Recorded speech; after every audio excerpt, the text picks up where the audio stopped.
কবর হচ্ছে এ ধরনের একটি ইমিগ্রেশন কাউন্টার। কবরের ভিতরে মানুষ যখনই রাখা হবে সঙ্গে সঙ্গে দুজন ফেরেশতা আসবে। কবরের কাছে যারা এসেছিল দাফন হয়ে যাওয়ার পর এই লোকগুলি 40 কদম যেতে যতক্ষণ লাগে এর মধ্যেই দুজন ফেরেশতা এসে যাবে। এসে জিজ্ঞেস করবে, মান রব্বুকা, তুমি কোন দল করতে? ওটা তাদের জানার দরকার নেই। চাকরি কিসে করতেন ওটা জানার দরকার নেই। ব্যবসা করতেন না চাকরি করতেন প্রয়োজন নেই। প্রথমেই জিজ্ঞাসা করা হবে ন্যাশনালিটি, প্রথমেই জিজ্ঞাসা করা হবে তার ন্যাশনালিটি সম্পর্কে, তার আইডেন্টিটিটা কি, এবং সেটাকে সত্যায়িত করার জন্য, বোঝার জন্য 3টি প্রশ্ন। প্রথম প্রশ্ন, মান রব্বুকা ওয়া মা দীনুকা ওয়া মান নাবিয়্যুকা, তোমার রব কে, তোমার দিন কি, তোমার নবী কে। যদি এই ব্যক্তি বেঈমান হয়, মুনাফিক হয়, সে বলবে হায় হাতা লা আদরি, হায় হাতা লা আদরি, জানি না আমার রবকে, আমি জানি না। তোমার দিন কি, দিন কারে কয় বুঝি না। এরপরে আল্লাহর নবী জনাবে মুহাম্মদ রাসূলুল্লাহ সাল্লাল্লাহু আলাইহি ওয়াসাল্লামকে দেখানো হবে, বলা হবে মা কুনতা তাকুলু ফি হাদার রাজুল, এই ব্যক্তি সম্পর্কে তোমার ধারণা কি নিকে, বলবে আমি চিনি না। নাউযুবিল্লাহ। বাস, এরপরে তার যা হবার তাই শুরু হয়ে যাবে। আর যদি বান্দাটা মুমিন হয়, প্রশ্ন করা হবে মান রব্বুকা, জবাব দেবে রব্বি আল্লাহ, আমার রব আল্লাহ রাব্বুল আলামিন। ওয়া মা দীনুকা, দীনুনা ইসলাম, আমার দিন হচ্ছে ইসলাম। এরপরে আল্লাহর নবীকে দেখানো হবে। কয়েক রকমের বর্ণনা আছে, কোন বর্ণনায় আছে হুজুরের আকারে দেখানো হবে, অথবা রাসূলকে সরাসরি দেখানো হবে। বলা হবে মা কুনতা তাকুলু ফি হাদার রাজুল, এই লোকটি সম্পর্কে ধারণা কি। মুমিন ব্যক্তি বলবে হাদা নবিয়ুনা মুহাম্মাদুর রাসূলুল্লাহ সাল্লাল্লাহু আলাইহি ওয়াসাল্লাম, ইনি আমার তো সেই নবী মুহাম্মাদুর রাসূলুল্লাহ সাল্লাল্লাহু আলাইহি ওয়াসাল্লাম।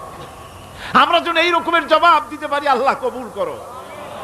সকলে জোরে কোন আমিন। জবাব হয়ে যাওয়ার পর গায়ব থেকে আওয়াজ আসবে, ফাফরিশু বিল জান্নাতি ওয়ালবিসু বিল জান্নাহ, ও আমার ফেরেশতারা, আমার এই বান্দাকে জান্নাতের পোশাক পরায়া দাও আর কবরটাকে জান্নাতের বিছানা বিছায়া দাও। জান্নাতের পোশাক পরায় দাও, জান্নাতের বিছানা বিছায়া দাও। ইলা মাদ্দা বাসারিহি, তার চোখের দৃষ্টি যত দূর যায় কবরটা ততটা প্রশস্ত করে দাও।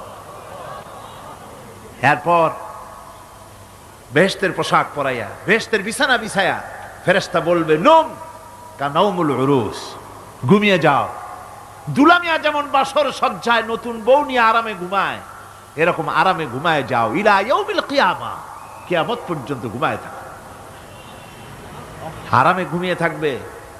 এরপরে সিংগায় ফুৎকার হবে, সিংগার ফুৎকারের আওয়াজে তার ঘুম ভেঙে যাবে।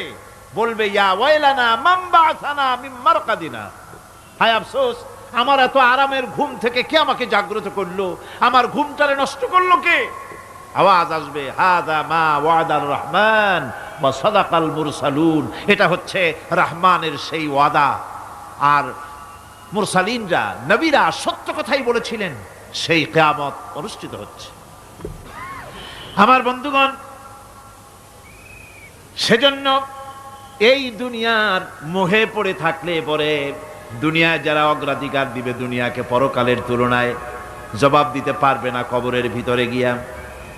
আর যারা পরকালকে অগ্রাধিকার দিবে, দুনিয়ার চাইতে পরকালকে বেশি অগ্রাধিকার দেবে, আর আল্লাহর ভয় কলিজার ভিতরে রাখবে, কবরের জবাব সঠিকভাবে দিতে পারবে, কিয়ামতের দিন আল্লাহ রাব্বুল আলামিন তাদের জন্য জান্নাত দান করবেন। জোরে বলেন আমিন। দুনিয়াটা হচ্ছে দুনিয়া যেখানে আমরা আসি। আমি আগেই বলেছি দুনিয়া হচ্ছে আদনা শব্দ থেকে এর উৎপত্তি হয়েছে, তুচ্ছ নিকৃষ্ট, এটার দাম নাই, এটার মূল্য নাই। হযরত ইবনে কাইয়িম রাহিমাহুল্লাহ নওয়ারাল্লাহু মারকাদাহু ওয়া জাআলাল জান্নাতা মাথওয়াহু, হযরত ইবনে কাইয়িম তিনি বলছেন, সুন্দর করে বলছেন দুনিয়া সম্পর্কে, মা মাদা ফিদ দুনিয়া আহলামুন ওয়া মা বাকিয়া মিনহা আমানি ওয়াল ওয়াক্তু বাইনাহুমা দায়ুন। মা মাদা ফিদ দুনিয়া আহলামুন, জীবনের যে অংশ ফেলে এসেছি সেটা আজ একটা স্বপ্ন। ওয়া মা বাকিয়া মিনহা আমানি, আর জীবনের যে অংশ সামনে বাকি আছে সেটা এখন একটা আকাঙ্ক্ষা। ওয়াল ওয়াক্তু বাইনাহুমা দায়ুন, আর এর মাঝখান থেকে সময় সব চলে যাচ্ছে। কত বড় কথা চিন্তা করেছেন? জীবনের যে অংশ ফেলে এসেছি তা আজকে স্বপ্ন, তা আজ কি বলেন? স্বপ্ন। আর সামনে যা আছে সেটা আকাঙ্ক্ষা, আর মাঝখান থেকে সময় সব চলে যাচ্ছে। এরপরে তিনি বলছেন وَمَنْ يَسْحَبِ الدُّنْيَا يَكُنْ مِثْلَ قَابِضٍ عَلَى الْمَاءِ خَانَتْهُ فُرُوجُ الْأَصَابِعِ। দুনিয়াদারের অবস্থা হচ্ছে এই, কেউ যদি দুই হাতে পানি খামসায় ধরে, দুই হাতে কি ধরছে বলেন? দুই হাতে পানি খামসায় ধরেছে, খুব মজবুত করে ধরেছে, 2 মুঠ পানি। বলেন থাকবে কতটুকু? কতটুকু থাকবে? 1 ফোঁটাও থাকবে না, কারণ তার আঙ্গুলের ফাঁক তার সাথে খেয়ানত করবে, আঙ্গুলের ফাঁক দিয়া পানিগুলি সব বেরিয়ে চলে যাবে। সুতরাং দুনিয়া যারা চায় তারা ঠিক পানি খামসায় ধরলে পানি যেমন হাতের ভেতর থেকে খেয়ানত করে চলে যায়, যারা দুনিয়া চায় দুনিয়াও তাদেরকে এভাবে ফাঁকি দিয়ে চলে যায়। তবুও দুনিয়ার মায়া মানুষের এত বেশি। আল্লাহর নবী বলেন লাউ কানা লি ইবনি আদামা ওয়াদিন মিন যাহাবিন লাহাব্বা ইয়াকুনা লাহু সানিন। এই পৃথিবীতে যদি কাউকে একটা মাঠ ভরে যদি সোনা দেওয়া যায়, লোকটা বলবে রব্বুল আলামিন, আমি যদি আরেকটা মাঠ এরকম সোনা ভরা পেতাম। দ্বিতীয় আরেকটা মাঠ দেওয়া হলে আবার বলবে যদি তৃতীয় আরেকটা মাঠ সোনা ভরে যদি পেতাম। নবীজি বলেন ওয়ালা ইয়ামলাউ জাওফু ইবনু আদামা ইল্লা তুরাব।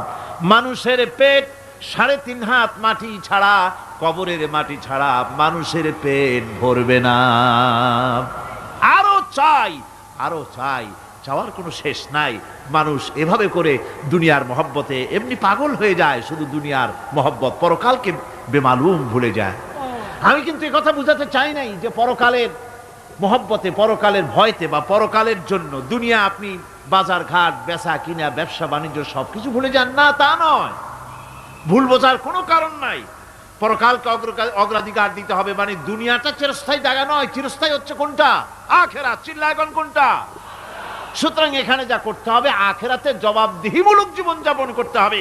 আপনি ব্যবসা করবেন, ওজনে কম দিতে পারবেন না, আপনি খাদ্যে ভেজাল দিতে পারবেন না, চুরি করতে পারবেন না, ডাকাতি করতে পারবেন না, জেনা করতে পারবেন না, বদমাশি করতে পারবেন না, মদ খেতে পারবেন না, সন্ত্রাসী হতে পারবেন না, হাইজাকার হতে পারবেন না, চাঁদাবাজ হতে পারবেন না, মুনাফাখোর হতে পারবেন না, আপনি চোরা কারবারি হতে পারবেন না, ঘুষখোর হতে পারবেন না, সুদখোর হতে পারবেন না। এই সব কাজ পরকালকে বিশ্বাস করলেই এ সমস্ত কাজ থেকে মানুষ বিরত থাকতে পারে। কথা ঠিক কিনা? এটাই হচ্ছে পথ। সুতরাং এই পৃথিবী থাকবে না, এটা কি চিরকাল থাকবে না? এর একটা পরিসমাপ্তি ঘটবে।